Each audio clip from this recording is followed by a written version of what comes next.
In this video, we'll show you how to redirect your custom domain to Linktree. In this example, I will show you how to do it from GoDaddy, but this is quite similar for other domain providers too. So you need to follow my guide and you will connect your domain to Linktree.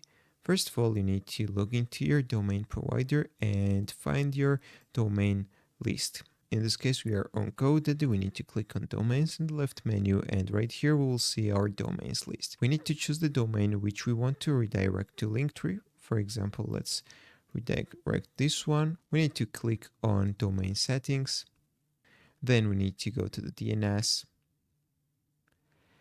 And the first thing we need to do is update our name servers. If we are using custom name servers, first of all, we need to delete our name servers and switch it to the default name servers.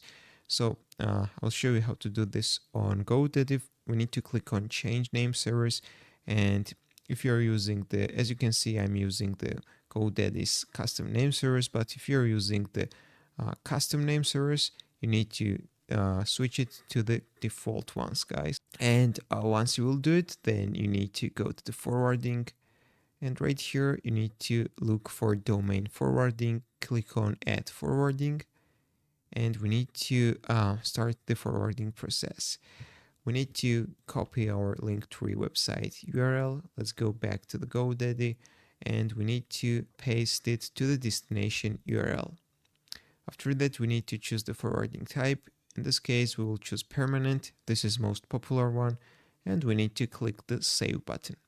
So we have successfully redirected our domain to Linktree. Now we need to wait from few hours to 48 hours and our domain will be connected to the Linktree. If this video was helpful for you, don't forget to click the like button and don't forget to subscribe.